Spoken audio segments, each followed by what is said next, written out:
नमस्कार, आप देख रहे हैं आज तक। मैं हूं आपके साथ रोहित सरदाना। शाम के 5 बज चुके हैं और वक्त हो गया दिन की सबसे बड़ी बहस का, यानी कि दंगल का। भारत कोरोना में जिस कम्युनिटी संक्रमण के खतरे से बचने के लिए जी जान से कोशिश कर रहा है, उसी को लेकर एक बहुत बड़ी लापरवाही का मामला सामने आया। दिल्ली के निजामुद्दीन में तबलीगी जमात के लोगों ने जमावड़ा न करने को लेकर गाइडलाइंस के बावजूद मजहबी जलसा किया और फिर वहां से करीब 1,500 लोग देश के अलग अलग हिस्सों में तबलीगी जमात के इस जलसे में शामिल हुए 10 लोगों की कोरोना से मौत की पुष्टि हो चुकी है और कई लोग कोरोना पॉजिटिव पाए जा चुके हैं। यहां आपको यह भी बता दें कि इस जलसे में देश के 19 राज्यों और 16 अन्य देशों के लोग शामिल हुए थे। यह सब कुछ कोरोना फैलने के संवेदनशील हालात के दौरान हुआ। इस मामले में व्यवस्था की कमियों पर भी सवाल खड़े हुए हैं कि कैसे तमाम नोटिस होने के बावजूद इस जलसे को चलते रहने दिया गया। इसलिए दंगल में आज सवाल है कि कोरोना वाली जमात का जिम्मेदार कौन है। दिल्ली के निजामुद्दीन में रह रहे तबलीगी जमात के ये लोग पूरे भारत में कोरोना की आशंका का सबब बन गए। कोरोना की वजह से लगी पाबंदियों के बावजूद मजहबी जलसे और फिर उससे निकलकर पूरे देश में उनके फैलने के इस मामले ने हड़कंप मचा दिया है।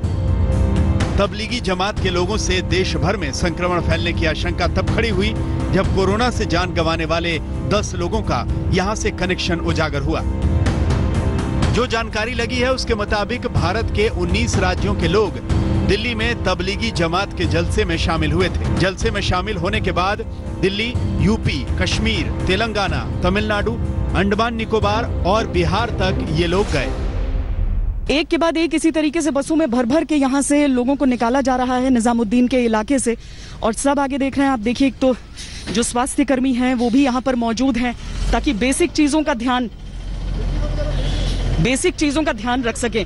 आप अगर सुनेंगे तो वो ये भी बता रहे हैं कि खिड़कियों को बंद किया जाए ताकि जिन इलाकों से होकर ये बस आगे गुजरे वहाँ पर किसी तरह की दिक्कत ना आए। ये बताया जा रहा है कि लोग थूक रहे हैं बाहर की तरफ, जिसकी वजह से खिड़कियों को बंद करवाना ही इकलौता ऑप्शन समझ में आ रहा है इस समय।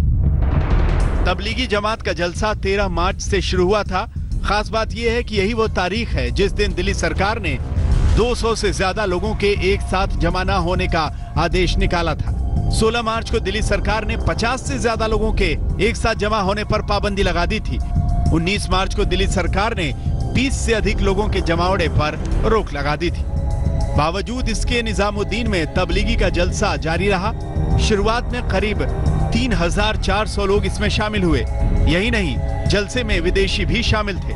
नेपाल से 19, इंडोनेशिया से 72 लोग, इंग्लैंड से 3, मलेशिया से 20 लोग, बांग्लादेश से 19, अफगानिस्तान से 1, म्यांमार से 33, अल्जीरिया से 1, जिबूती से 1, किर्गिस्तान से 28, थाईलैंड से 71, श्रीलंका से 34 लोग, सिंगापुर से 1, फ्रांस से 1, कुवैत से 2, फिजी से 4 विदेशी यहाँ आए थे।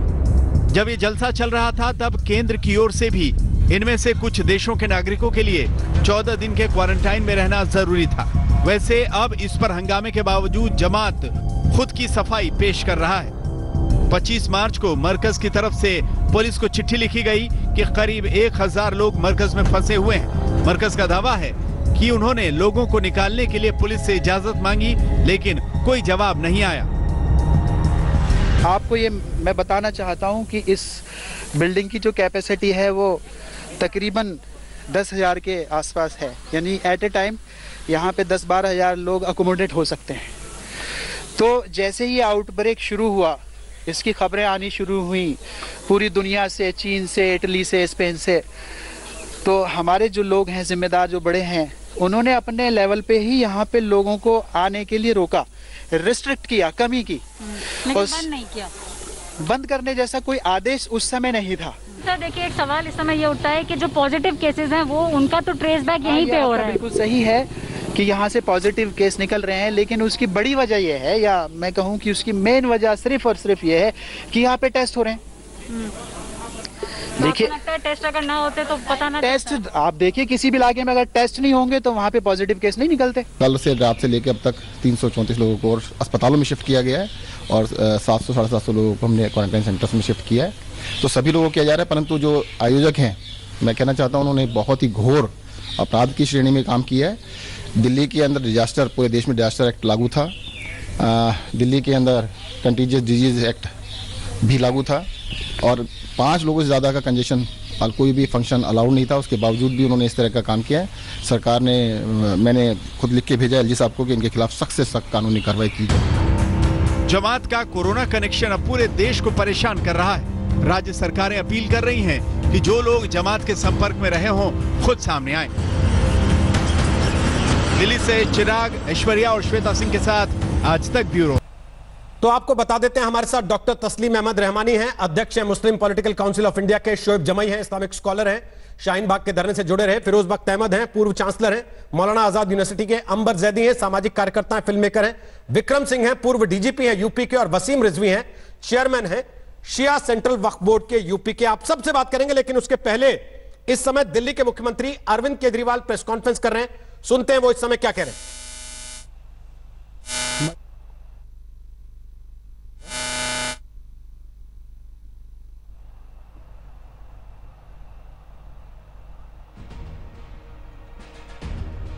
तो शायद अभी आवाज की तकनीकी खामी है, उसे दुरुस्त करके वापस चलते हैं। अरविंद केजरीवाल क्या कह रहे हैं। सबसे पहले मेरा सवाल शोएब जमई आपसे है, क्या कहेंगे इस पूरे घटनाक्रम को लेकर आप?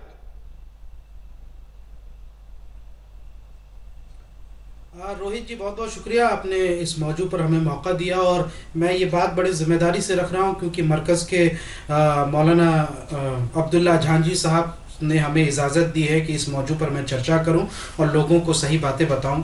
सबसे पहले ये है कि रोहित सरदाना जी, दावत और तबलीग का जो मरकज़ है निज़ामुद्दीन, वो दुनिया का एक इंटरनेशनल मरकज़ है जहां तबलीग के काम। शोएब जमई, इसी मामले में अरविंद केजरीवाल बोल रहे हैं, मैं चाहूंगा आप भी सुन लें एक बार, फिर आपसे कमेंट लें तो बेहतर होगा। जिन लोगों को निकाला गया है, हो सकता है उसमें बहुत सारे केसेस पॉजिटिव अगले 2-3 दिन में आए।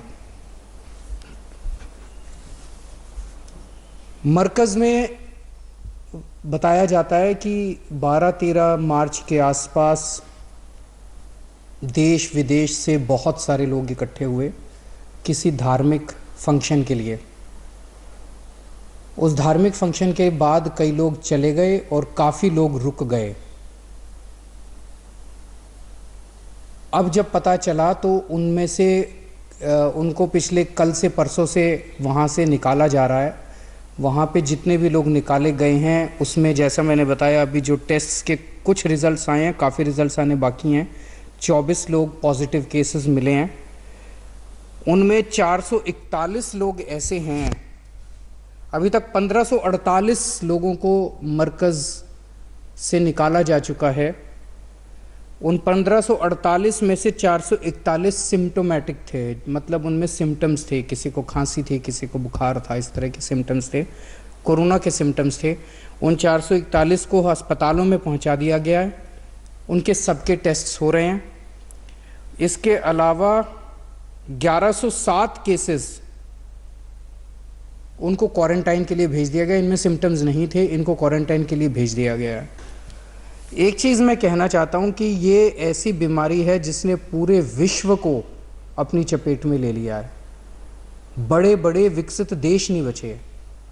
अमेरिका में हज़ारों लोगों की मौत हो रही है, स्पेन में हज़ारों लोगों की मौत हो रही है, इटली में हज़ारों लोगों की मौत हो रही है, चाइना में हज़ारों लोगों की मौत हुई है। कितने देशों के अंदर लोग मर रहे हैं। ऐसी स्थिति में भी अगर हम इस तरह की गैर जिम्मेदाराना हरकत करेंगे कि इतने लोगों को हमने एक जगह इकट्ठा किया। इस वक्त नवरात्रे के टाइम चल रहा है, लेकिन कहीं हम नहीं देखते कि लोग इकट्ठे हो रहे हैं। नहीं तो इस टाइम में मंदिरों में कितने लोग इकट्ठे हुआ करते थे। गुरुद्वारे सारे बंद कर दिए गए हैं, मस्जिदों के अंदर लोग इकट्ठे नहीं हो रहे हैं, मस्जिदों अपने अपने घर के अंदर नमाज पढ़ रहे हैं लोग, मस्जिदों में लोग इकट्ठे नहीं हुए हैं। मक्का खाली हो गया, वेटिकन सिटी खाली हो गया। ऐसे में इस तरह की इतनी बड़ी गैदरिंग करना बिल्कुल गलत था। आप सोच सकते हैं कि इससे कितने, यहाँ से बताया जा रहा है कि कई सारे लोग निकल के देश के अलग अलग हिस्सों में चले गए। कितने लोगों को इससे नुकसान हो चुका होगा, ये सोच के भी डर लग रहा है। भगवान ना करे ऐसा हुआ हो। तो मैं सभी रिलीजियस लीडर्स से, सभी लोगों से अपील करना चाहता हूँ हाथ जोड़ के, ऐसी हरकत मत कीजिए। चाहे आप किसी की धर्म के हों, सभी इंसान हैं और हर इंसान की ज़िंदगी प्यारी है। तो इस मामले में कल शाम को ही दिल्ली सरकार ने एलजी साहब को लिखा था कि इस मामले में एफआईआर दर्ज की जाए। मुझे पूरी उम्मीद है कि एलजी साहब तुरंत जल्द इस पे आदेश दे देंगे। और मैं सुन रहा था कि कई लोग कह रहे हैं कि इतनी तारीख को इस अफसर को चिट्ठी लिखी गई थी, उसने एक्शन नहीं लिया, इतनी तारीख को इस अफसर को चिट्ठी लिखी गई थी। अगर किसी भी ऑफिसर की कोताही मिलती है उसको भी नहीं बख्शा जाएगा, क्योंकि ये जो पूरा का पूरा सिलसिला हुआ है ये बहुत ही गलत है, बहुत गलत है। कितने लोग जो अंदर मौजूद थे उनकी ज़िंदगी के साथ खिलवाड़ हुआ है। वहाँ से निकल के कितने लोग देश भर में गए। कल मैंने सुना तेलंगाना में जो लोग यहाँ से निकले थे, तेलंगाना पहुँचने के बाद 6 लोगों की उनमें से मौत हो गई। कितने जिन्होंने डायरेक्ट पार्टिसिपेट किया था उनकी ज़िंदगी खतरे में, और कितने लोग जो बाद में उनके संपर्क में आए उनकी ज़िंदगी खतरे में हो सकती है। ऐसी हरकत हमें बिल्कुल नहीं करनी। ऐसे में सरकार को सख्त कार्रवाई करनी पड़ेगी और सरकार उसमें हिचकिचाएगी नहीं। कुछ दुकानों में जो राशन बट रहा है, बहुत भारी संख्या में लोग आके राशन ले रहे हैं। कुछ दुकानों में राशन ख़त्म हो गया है, वहाँ पे लोग बड़े बेचैन हो रहे थे। मैं उन्हें आश्वासन देना चाहता हूँ, चिंता मत करो, राशन हम रोज़ केंद्र सरकार से उठा रहे हैं और दुकानों में बंटवा रहे हैं। तो आपका राशन आएगा, हर व्यक्ति को राशन मिलेगा। तो बड़ा बयान दिल्ली के मुख्यमंत्री अरविंद केजरीवाल का। हालांकि यह खबर कल ही आ चुकी थी। उन्होंने खुद अपने मुंह से इस समय कहा कि हमने इस कार्यक्रम के खिलाफ एफआईआर के लिए एलजी साहब से कहा है और ऐसी हरकतों पर सख्त कार्रवाई में हमारी सरकार हिचकिचाएगी नहीं। दिल्ली के मुख्यमंत्री अरविंद केजरीवाल इस समय लाइव प्रेस कॉन्फ्रेंस कर रहे हैं तबलीगी जमात के कार्यक्रम को लेकर। उन्होंने यह बात कही जिस पर हम आज का दंगल, आज की बहस भी कर रहे हैं। शोएब जमई, अब बोलिए, जो बात अरविंद केजरीवाल ने कही उसको ध्यान में रखते हुए जो सवाल मैंने आपसे पहले पूछा था, किसको जिम्मेदार मानेंगे? देखिए, केजरीवाल साहब ने खुद अभी कहा कि भाई जो हमारे ऑफिशियल है जिनको उन्होंने खत लिखा था 25 तारीख को मरकज ने, वो एसडीएम को लिखा था और एसएचओ को लिखा था, जिसमें उन्होंने कहा था कि भाई 1000 लोग यहाँ पे फंसे हुए हैं, श्रद्धालु फंसे हुए हैं, आप इनके निकालने के लिए स्पेशल व्हीकल पास आप इंतजाम करें। 25 मार्च को 11 बजे दिन में इनकी मीटिंग भी हुई, लेकिन कोई उसके बाद सुनवाई नहीं हुई। अब सवाल ये उठता है कि जब केजरीवाल साहब खुद मान रहे हैं कि हमारे ऑफिशियल्स की तरफ से अगर जो लापरवाही है तो हम कार्रवाई करेंगे। सर, इस समय जो आप कर रहे हैं वो पता क्या कहलाता है? लॉकडाउन का अनाउंसमेंट हुआ उसके बाद नहीं, मैं जान रहा हूं आपको अभी लग रहा है कि अरविंद केजरीवाल जी ने आपको एक बहुत बड़ी ढाल दे दी है, लेकिन सर प्रधानमंत्री नरेंद्र मोदी ने तो 3 मार्च को कह दिया था कि होली का कार्यक्रम हम कैंसिल कर रहे हैं, भीड़ जुटाने वाला कार्यक्रम नहीं करेंगे कोई भी। उसके बाद खुद दिल्ली के मुख्यमंत्री अरविंद केजरीवाल ने होली के कार्यक्रम कैंसिल कर दिए, कोई भीड़ जुटाने वाला कार्यक्रम उन्होंने भी कहा कि नहीं करेंगे। उसके बाद 13 तारीख को पहला नोटिफिकेशन, 16 तारीख को दूसरा नोटिफिकेशन, 19 तारीख को तीसरा नोटिफिकेशन, जिसमें पहली बार कहा गया 200 लोग से ज्यादा ना जुटे, दूसरी बार कहा गया 50 लोग से ज्यादा ना जुटे, तीसरी बार कहा गया 20 लोग से ज्यादा ना जुटे। तब तक आप लोग सो रहे थे क्या? या आपको फर्क नहीं पड़ रहा था? ये लिखते रहे चिट्ठी, कोई बात नहीं, हम केवल अपनी चिट्ठी मानते हैं। नहीं, अब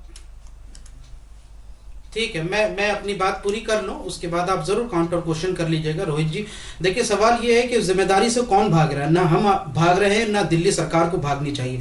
सवाल ये है कि जब मरकज निजामुद्दीन ने कहा कि हमने 22 तारीख को लॉकडाउन के बाद किसी किस्म के फ्रेश रिलीजियस गैदरिंग नहीं की, जो लोग फंस गए थे, यानी कि 10,000 लोगों के बाद जो आखिरी के जो 1000 लोग बचे हुए थे, जिसमें फॉरेन के रहने वाले और हिंदुस्तान के दूर दराज इलाकों से रहने वाले थे, वो स्ट्रैंडेड हो गए। अचानक लॉकडाउन की वजह से वो कहीं जा नहीं सके। तो जब एसडीएम से मदद मांगी गई थी तो उनको वहां से वैकेट करने का प्रोसेस करना चाहिए था, जो अब कर रहे हैं। जो केजरीवाल साहब ने कहा कि अब मैं उनको निकलवा रहा हूं, 400 लोगों को निकलवा रहा हूं, ये काम उसी वक्त कर देते सरकार 25 तारीख को। शोएब जमई, 15 से 25 तारीख के बीच तो आप लोगों ने सरकार के किस अफसर को यह जानकारी दी कि आपके यहां कितने विदेशी नागरिक हैं? 15 से 25 तारीख के बीच, जबकि 6 देशों के साथ सीमाएं बंद कर दी थी भारत ने और विदेशी नागरिकों को आने की मनाही हो गई थी। यहां रखे लोगों को कहा गया था कि इनको क्वारंटीन किया जाए जो बाहर से आए। कितने अफसरों को, कितनी सरकारों को आपने चिट्ठी लिखी तब? जी बिल्कुल, जितने भी फॉरेन की जमात आती है और जितनी भी जमातें वहां ठहरती है मरकज में, रोजाना के एतबार से जो निजामुद्दीन मरकज से जो सटा हुआ जो दीवार में जो निजामुद्दीन जो पुलिस स्टेशन है वहां भी स्पेशल सेल है जिसमें सारे फॉरेन से आए हुए लोगों का डॉजियर तैयार होता है, इंफॉर्मेशन लिया जाता है और होम मिनिस्ट्री को भेजा जाता है। ये पिछले 70 सालों से चलता आ रहा है। सर पिछले 70 साल में कोरोना नहीं था, पिछले 70 साल में लॉकडाउन नहीं हुआ था कभी। सबकी सुनिए, पिछले 70 साल में देश ने कभी अपनी सीमाएं सील नहीं की, उनकी मूवमेंट होती है, कितने लोग फ्लाइट्स बंद नहीं की, वो सबकी इंफॉर्मेशन जो है गवर्नमेंट के पास होती है, पुलिस के पास होती है। ये बताइए कि जो थाना आपके मरकज के दीवार से सटा हुआ उनको पता नहीं है कि तो आप ये कह रहे हैं कि थाने की जिम्मेदारी थी, आपकी पर्सनली कोई जिम्मेदारी नहीं जिन्होंने लोगों को इन्वाइट किया और ये इवेंट ऑर्गेनाइज किया, आपकी कोई जिम्मेदारी नहीं, पुलिस की जिम्मेदारी थी सारी। उन्होंने अपनी जिम्मेदारी निभाई है, मौलवी यूसुफ साहब ने निभाई। एक तो कि थाने को इन्फॉर्म खुद किया कि हमारे यहाँ 1000 लोग फंस गए। सर आपने 25 तारीख का खुद जिक्र किया कि आपने 25 तारीख को इन्फॉर्म किया। 15 से 25 के बीच में जब इस देश की सरकार ने आपसे साफ साफ कहा कि 6 देशों के विदेशी नागरिक नहीं आ सकते, इसके अलावा जो विदेशी नागरिक हैं उनको अपनी जानकारी देनी होगी, आपने किसको बताया तब? उन 10 दिन में आप लोग क्या कर रहे थे? उन 10 दिनों में सबकी रिपोर्ट LIB जो कि इंटेलिजेंस ब्यूरो से जो नीचे का जो विंग होता है वो LIB जो है रोजाना के आधार पर सबकी रिपोर्ट ले रही थी और बाकायदा जो है उसकी डॉजियर तैयार है। दूसरी बात है कि जो दावत और तबलीग का काम चल रहा है रोहित जी, इसमें प्रधानमंत्री मोदी जी और जो डोवाल साहब है वो तमाम लोग जानते हैं कि दावत और तबलीग का काम जो है पॉलिटिकल है और पिछले 70 सालों से एक सेकंड रुकिए, शोएब जमाई एक सेकंड रुकिए। शोएब जमाई एक सज्जन और लगातार बोल रहे हैं, जरा उनको समझाना जरूरी है। एक सेकंड, मौलाना अब्दुल्ला की तरफ से जिम्मेदारी दी गई है, एक सेकंड सर, पूरी करने दीजिए। एक सेकंड रुक जाइए, वो दूसरे सज्जन भी लगातार बोल रहे हैं। फिरोज बख्त अहमद थोड़ा शांति से सुन तो लीजिए, कम से कम एक आदमी पूरा कर ले उसके बाद आप बोलिए ना। लगातार बोलेंगे, झगड़ा करने के लिए बैठे यहां पर। ऐसे समय में जब देश के लोगों को आप रोज कहें कि एकजुट हो जाइए, आप लोग आपस में लड़ेंगे तो क्या मैसेज देंगे बाहर? एक एक करके तो बोलिए, कम से कम लोगों को समझ तो आए आपकी बात।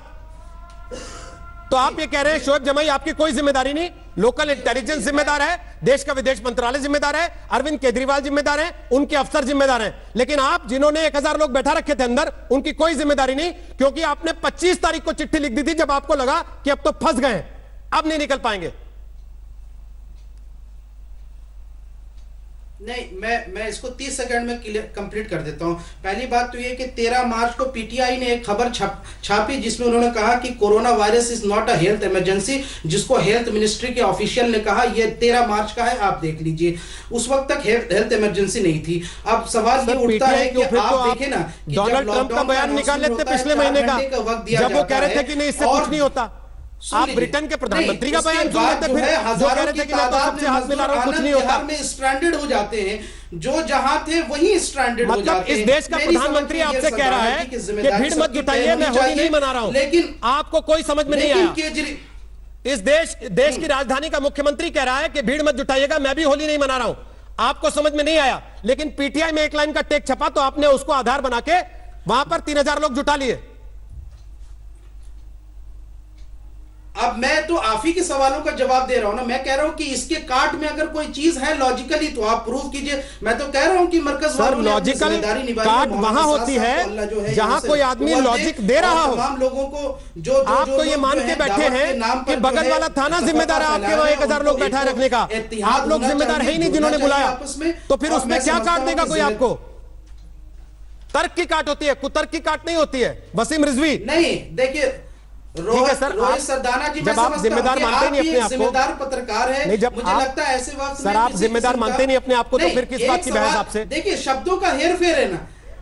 जब 400 श्रद्धालु वहां पे वैष्णो देवी में फंसे हुए थे तो एक मानवीय संवेदना सर मैं ये कह रहा हूं, मैंने आज एक भी शोएब जमाई ध्यान से कान खोल के सुनिए, क्यों करते हैं? ध्यान से कान खोल के सुनिएगा शोएब जमाई, ध्यान से कान खोल के सुनिएगा, सुन रहा हूं, ध्यान से कान खोल के सुन लीजिए। आज आपको बता रहा हूं, एक वैष्णो देवी में कितने कोरोना पॉजिटिव आपको मिले जिन्होंने देश भर में जाके कोरोना फैलाया, जिनके ऊपर आरोप लग रहा है। आपके सामने दिल्ली के मुख्यमंत्री बैठ के बोल कर गए अभी कि यहाँ से निकले लोग देश के अलग अलग हिस्सों में गए, उनमें से 10 मर चुके हैं, 24 कोरोना पॉजिटिव हैं।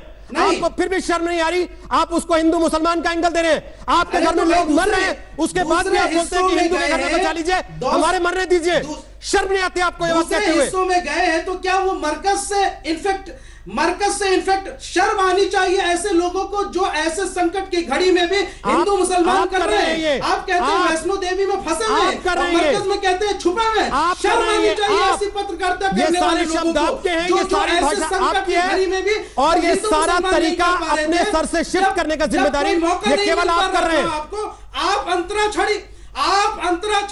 अंतराक्षरी खेलने में बिजी थे, अब मौका मिला हिंदू मुसलमान करने का, तो आप हिंदू मुसलमान करने पे आ गए। कमाल की बात करते हैं आप। जिम्मेदारी सबकी होनी चाहिए, हमारी जिम्मेदारी होनी चाहिए, आपकी भी जिम्मेदारी होनी चाहिए। दावत और तबलीग के हाँ शोएब जमाई, हमारी जिम्मेदारी तो आप तब मानेंगे ना जब हम आंख बंद करके आपको सब कुछ करने देंगे, तब आपको लगेगा हाँ ये जिम्मेदारी सही निभा रहे। हमारी तरफ ना देख ले कहीं, हमारी तरफ कोई देख ले तो वो जिम्मेदारी नहीं निभा रहा। हमारे कान अगर पकड़ ले तो वो जिम्मेदारी नहीं निभा रहा। सर्टिफिकेट बांटने बंद कीजिए, अपनी हरकतों को लगाम लगाइए। वसीम रिजवी आपके पास आ रहा हूं ये बताते हुए अपने दर्शकों को भी जरा नोट कर लेना चाहिए यहाँ जितने लोग बैठे हैं उनमें कितने हिंदू हैं और कितने मुसलमान हैं।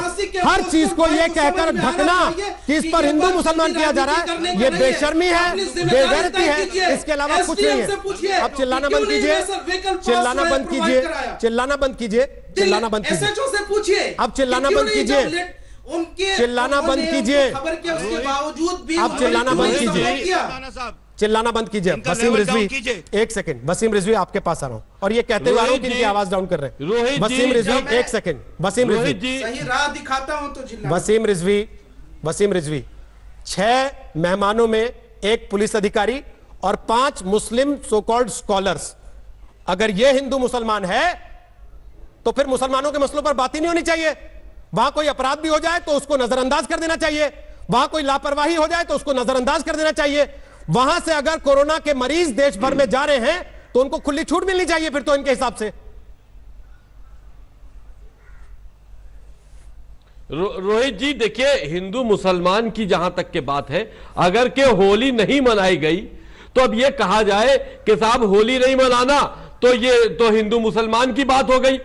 ये जिम्मेदारी निभाई गई थी कि होली हम इसलिए नहीं मनाएंगे कि होली के तहत ये जो वायरस है ये फैले नहीं। हम होली के आने से पहले ही सीरियस थे, मोदी जी सीरियस थे, हिंदुस्तान सीरियस था। लेकिन अगर आप सीरियस नहीं हुए और आपने अपनी जिम्मेदारी को निभाते हुए आपने वो कदम नहीं उठाए, आपने धर्म को ऊपर रखा, अपने जो आपके जो कार्यक्रम होते थे उनको आपने ऊपर रखा और आपने वहां पर गैदरिंग करके अगर इस तरह की एक्टिविटीज की है तो आपको आज कहा जाएगा। देखिए, जो जहां तक के जमात का सवाल है तो जमात तो पूरी दुनिया में एक खतरनाक वो जमात है जो कहीं पर भी इस तरह की एक्टिविटीज करती है और धार्मिक भावनाओं को भड़काती है, मुसलमानों को कट्टरपंथी उनकी मानसिकता को करती, यही इनका मिशन है। बहरहाल ये हम इस वक्त इस बात पर नहीं इस समय मुझे इससे कुछ नहीं लेना कि इनका मिशन क्या है क्या नहीं चाहते हैं। सवाल ये है वसीम रिजवी साहब कि इस पूरे घटनाक्रम का जिम्मेदार कौन है, कि इनको इस पूरे घटनाक्रम का जिम्मेदार कौन है? इस बात के लिए जिम्मेदारी हमको सिर्फ अपने ऊपर लेनी होगी, हमको अपने ऊपर लेनी होगी, जमात को अपने ऊपर लेनी होगी। ये नहीं कह सकते कि पास में थाना था, थाने वालों को फिक्र नहीं हुई या किसी को फिक्र नहीं हुई, इंटेलिजेंस को फिक्र नहीं। आपने क्या किया? हिंदुस्तान में माननीय प्रधानमंत्री जी होली कैंसिल कर रहे हैं और लॉकडाउन कर रहे हैं, आप क्या कर रहे थे? आपकी कोई जिम्मेदारी इस देश के लिए नहीं बनती थी? आप इतनी बड़ी जमात इकट्ठा करके आप फॉरेनर्स को बुलाकर आप इस तरह की एक्टिविटीज कर रहे थे, आज उसका नतीजा क्या निकला? उसका नतीजा यह निकला कि पूरा देश झेल रहा है। जहां जहां तक आपके लोग फैल गए हैं, अब आप बताइए कि अब उनको ढूंढना कितना बड़ा काम है और अब तक वो कितनों को फैला चुके होंगे, ये कितनी खतरनाक एक्टिविटीज हुई है, ओके। जिसके लिए जिम्मेदार कौन है? ओके। जिम्मेदार आप हैं ओके। और जमात वाले हैं। ओके। किसी के ऊपर जिम्मेदारी इस वक्त देना, ओके। हम ये कहते हैं बेईमानी है। ठीक है, ओके। बेईमानी है। ओके, अब रुक के जरा शोएब जमाई थोड़ा वेट कीजिए, चार मेहमान और हैं। नहीं, शोएब जमाई थोड़ा रुक के वेट कीजिए, चार मेहमान और हैं, अभी तस्लीम रहमानी बोलेंगे। मुझे लगता है जो बात आप कहना चाहते हैं शायद वो कह दें पहले ही। थोड़ा रुक जाइए, सब्र रखिए, काफी देर आप ले चुके हैं। तस्लीम रहमानी, जिम्मेदार किसको माने? ए, तबलीगी जमात को, बी, सरकार को जिसे पता था विदेशी है लेकिन उन्होंने उठा के फेंका नहीं इनको वापस, जबकि ये कह दिया था बॉर्डर हम बंद कर रहे हैं सबके लिए, सी, पुलिस को जिनका इनको कहना है कि भाई थाना बगल में था वो पकड़ लेते, उन्हें तो पता ही था कि यहां पे लोग हैं। किसको जिम्मेदार माने?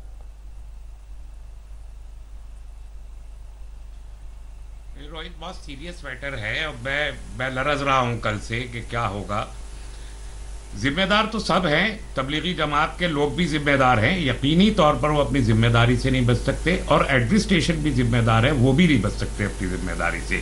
देखिए, जुमे की नमाज से पहले 16 तारीख से सोशल डिस्टेंसिंग की बात चल रही है, कंटिन्यूअस, बहुत जोर से 16 तारीख से चली है ये बात, और ये सब वाकयात तो अब बात के हैं। वहां कोई जलसा नहीं हो रहा था। अब आपको मालूम होना चाहिए 2000 लोग, 2500 लोग हर वक्त साल भर 24 घंटे वहां रहते हैं। वहां कोई लगा कोई ऐसा कोई कार्यक्रम या जलसा, कोई एजाइन प्रोग्राम नहीं, वो एक रूटीन है, वो चलता ही रहता है, और 1.5 लाख लोग कंटिन्यूअस मूवमेंट में रहते हैं यहाँ के। ये एक यूनिक है इस मामले में, और पूरे देश में ये जमात चलती रहती है, हर वक्त पूरे साल ये चलती है। तस्लीम और साहब, जब आप यहाँ पढ़े लिखे 2,500 आदमी लोग मौजूद होते आप हैं, तो जानते हैं ना कि पूरे साल जो होता है स्टाफ के लोग या पिछले 70 साल से जो होता रहा होगा, हर वक्त वहां बैठे आज रहते जिस हैं। दौर से हम लोग गुजर रहे हैं मैं वो वहीं उससे आ रहा बिल्कुल हूं, अलग है। रोहित, मैं वहीं आ रहा हूँ, वो एक्स्ट्राऑर्डिनरी परिस्थिति है, आप तो जानते हैं इस बात। मैं वहीं आ रहा हूँ रोहित। मैं बता रहा हूँ कि मुस्लिम पर्सनल बोर्ड ने, अमारत शरिया ने, मुख्तलिफ मसाजिद ने यह ऐलान कर दिया कि जुमे की नमाजें नहीं होंगी, 5 वक्ता नमाज जमात से नहीं होगी, पूरे मुल्क में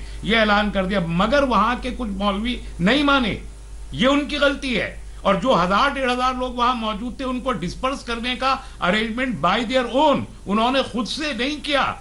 ये उनकी गलती है, इसके लिए वो रिस्पॉन्सिबल है। लेकिन जहां वो रिस्पॉन्सिबल है वहीं वो एसडीएम भी रिस्पॉन्सिबल है, जिसने उनको रिस्पॉन्ड नहीं किया बस गाड़ी के पास देने के लिए। वो एसएचओ, वो डीसीपी, वो एसीपी में रिस्पॉन्सिबल है, जिसके इल्म में था कि हजारों लोग वहां मौजूद हैं, जिनको क्वारंटीन करना चाहिए था, बाई फोर्स उनको निकालना चाहिए था। और मैं कहता हूं आखिर में कि दिल्ली का लॉकडाउन केजरीवाल सरकार में नाकाम हो चुका है। हजारों लोग उड़न तश्तरी पे बैठ के नहीं पहुंचे थे यूपी दिल्ली के बॉर्डर पे, वो मूवमेंट करके ही गए थे वहां, उनको नहीं रोका गया। और इस तरीके से पूरा का पूरी जो व्यवस्था है दिल्ली की, राशन की दुकानों पे हजारों लोग भीड़ लगा सर, आप राशन की दुकान पे चले गए, मैं आपको जमात की तरफ दिखा रहा हूं, आप राशन की दुकान पे जा रहे हैं। सभी की बात सर, कर ये रहा हूं। दो अलग अलग विषय हैं। एक सेकंड सर, एक सेकंड, मैंने एक सेकंड सर, एक सेकंड, मेरी बात तो सुन लीजिए सर। एफआईआर की नहीं सर, मेरी बात तो सुन लीजिए। वो तो अरविंद केजरीवाल ने कह दिया वो कर रहे हैं। सत्येंद्र जैन का भी इस्तीफा मांगिए सर, वो तो अरविंद केजरीवाल ने कह दिया कि वो एफआईआर कर रहे हैं। उससे पहले मेरा एक सवाल है आपसे,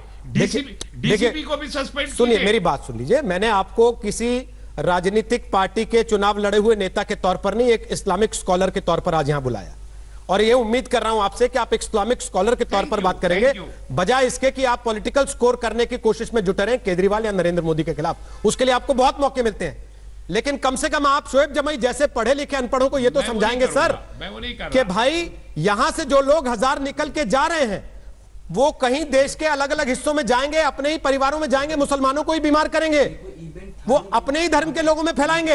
इसको हिंदू मुसलमान के चश्मे से देख के तुम अपनी कौम का नुकसान कर रहे हो। सबको बीमार करेंगे, हिंदू मुसलमान का नहीं, गैर मुस्लिमों को मैं लरज रहा हूं। अगर हमने एक हेल्थ इमरजेंसी की सिचुएशन को कम्युनलाइज किया तो इसका मतलब यह है कि पूरा मुल्क खुदकुशी कर रहा है, खुदकुशी कर रहा है।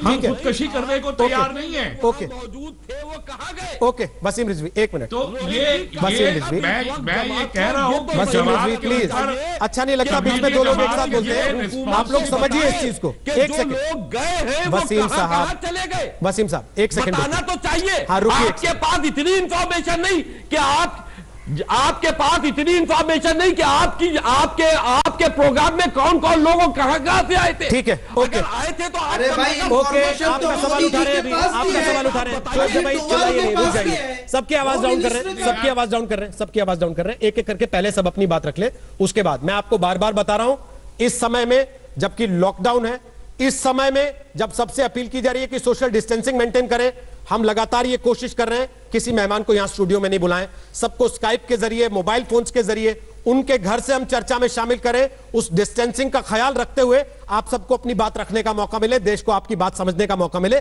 उसके लिए आपको भी ध्यान रखना होगा। अपनी अपनी बारी आने पर ही अपनी बात कहें प्लीज।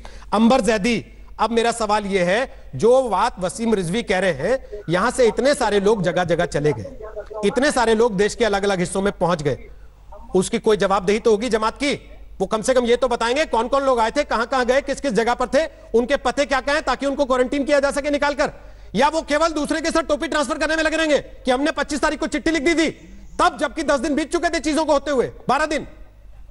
रोहित जी देखिए, जितने संवेदनशील जितना मुद्दा है उसको उतनी संवेदनशीलता से डील नहीं किया जा रहा है। लगातार बहुत दिनों से मीडिया द्वारा, सोशल मीडिया, कंपनीज और इंडिपेंडेंट लोग भी लगातार अवेयरनेस कर रहे थे कि कोरोना क्या है और इसको कैसे कैसे इसके सिम्टम्स है और इसको कैसे इसके प्रिवेंटिव मेजर्स हैं। उसके बावजूद भी लगातार अगर इस तरीके की लापरवाहियां सामने आती हैं तो कहीं ना कहीं ये अलग ही मानसिकता दिखाता है। आपकी जिम्मेदारी बनती है, हम हर चीज की जिम्मेदारी सिर्फ सरकार पर नहीं डाल सकते। एक जिम्मेदार समाज होने के नाते हम सबकी भी जिम्मेदारी बनती है कि अगर हमारे देश में, यहाँ तक देश भर में नहीं बल्कि पूरी दुनिया भर में एक महामारी फैल रही है जिससे पूरी दुनिया परेशान है, उसमें हमारी भी एक जिम्मेदारी बनती है। यहाँ तक कि मैं कुछ लोगों को देख रही हूँ, वो लगातार इंटरनेट पे ऐसी वीडियोस डाल रहे थे कि हम ईमान वाले हैं, हमें कुछ नहीं हो सकता, हम 5 वक्त नमाज पढ़ते हैं तो हमें कोरोना नहीं होगा। इस तरीके की मानसिकता आप दिखा रहे हैं। आप एक महामारी में इससे ग्रसित पूरी दुनिया हो रही है, उसमें अपनी भागीदारी दिखाएं। अगर इतना बड़ा आपको जलसा रखने की क्या जरूरत थी? अगर थी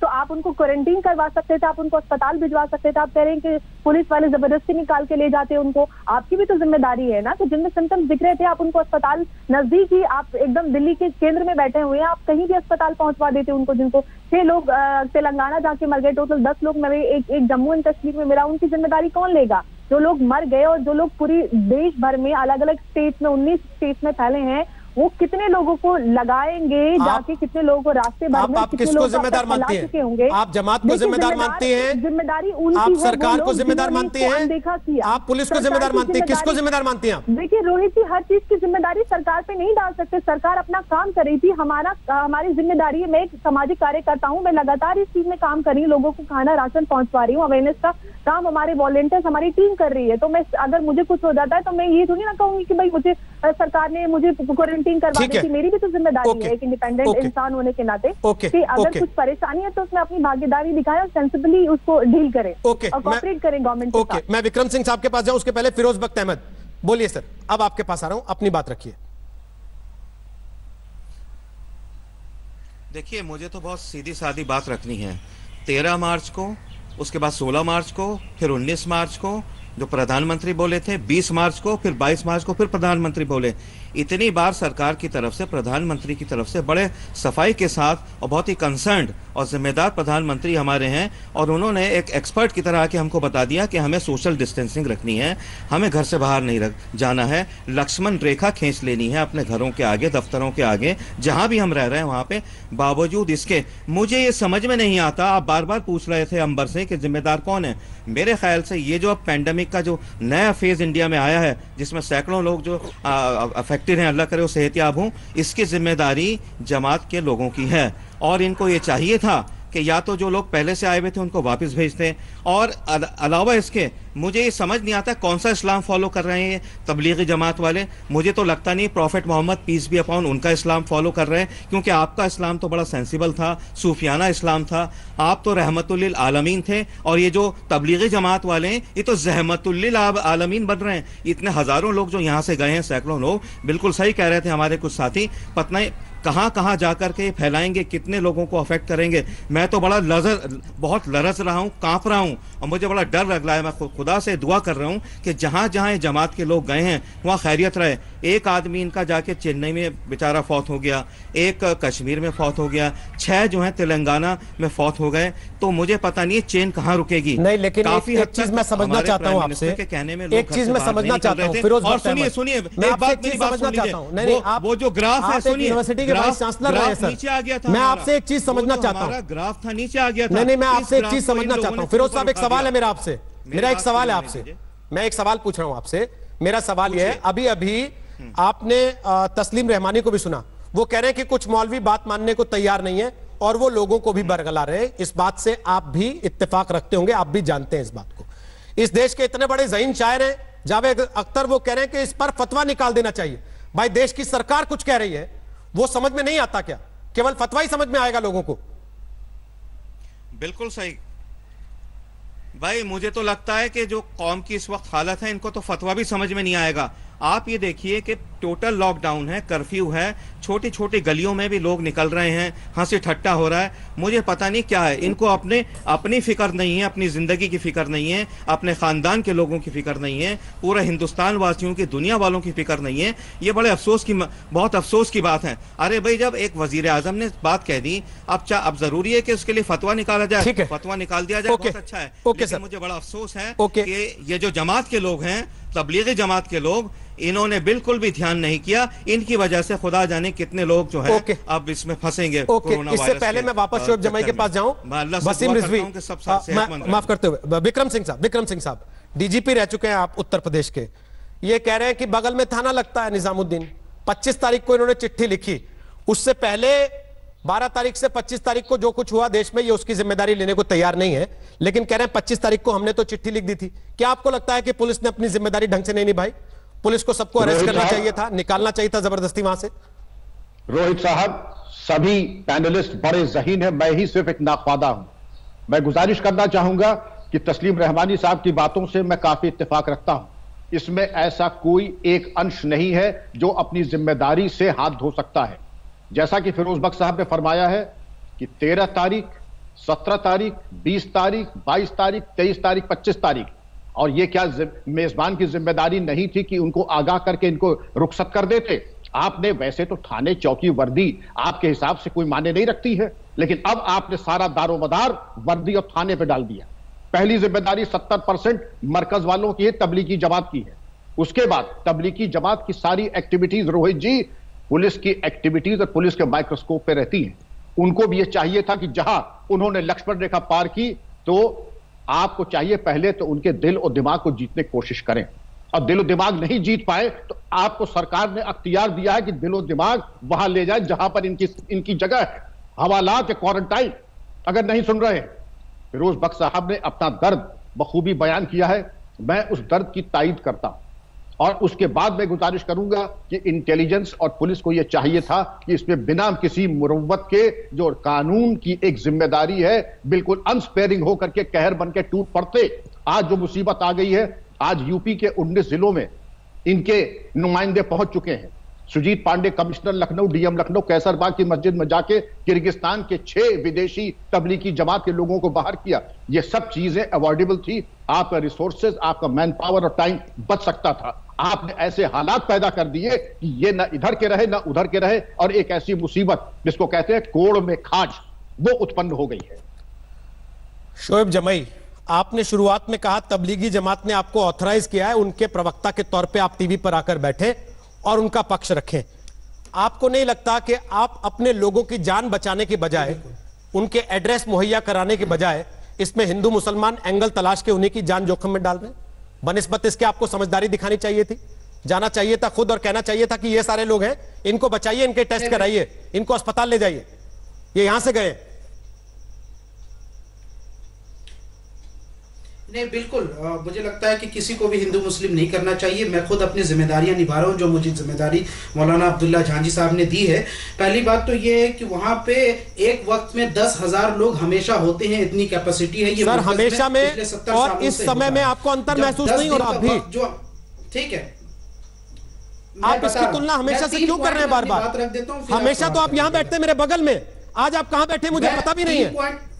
नहीं, बिल्कुल मैं इसी बता रहा हूं, इसलिए 3 पॉइंट में अपनी बात रखता हूं। इस पेंडेमिक के मद्देनजर पिछले 10 दिनों में, जो कि 10 तारीख से लेकर 22 तारीख तक का वक्त था, 10,000 से जो लोग की संख्या घटनी शुरू हुई है, 9,000 लोग वहां से इवैक्यूएट किए गए जैसे तैसे, क्योंकि बहुत सारे लोग फॉरेन जाना था, बहुत सारे लोगों को ट्रेन जाना था। 9,000 लोग कम हुए और 1,000 लोग बचे थे सिर्फ 22 तारीख को, जिसके अचानक लॉकडाउन होने की वजह से वो फंस गए। जैसे हमारे 400 श्रद्धालु जो है वो वहां फंस गए थे वैष्णो देवी में, ठीक इसी तरह फंस गए। दूसरी दूसरी बात अभी जो है सर, अभी मुख्यमंत्री अरविंद केजरीवाल ने बताया 1548 लोगों को बचाया है।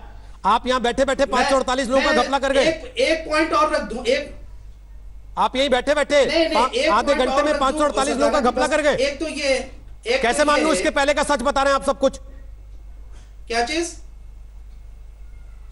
नहीं 1000 लोगों का वो जो चिट्ठी एसएचओ को लिखी गई है 25 तारीख को, उस चिट्ठी यानी कि आपको खुद ही गिनती नहीं है कि आपके यहाँ लोग कितने थे भरे हुए वहां पर। सेकंड पॉइंट नहीं, 1000 लोगों की गिनती उन्होंने दी है, खुद करके गिनती करके उन्होंने दी है। ठीक है, ये चिट्ठी में भी लिखा हुआ है। जिन्होंने आपको जिम्मेदारी दी, ये कहा प्रवक्ता के तौर पर जाकर बैठो, उन्होंने आपको ये नहीं बताया हमारे पास लोग कितने थे अंदर, क्योंकि सरकार के पास कुछ और नंबर है, आप कुछ और नंबर बता रहे हैं।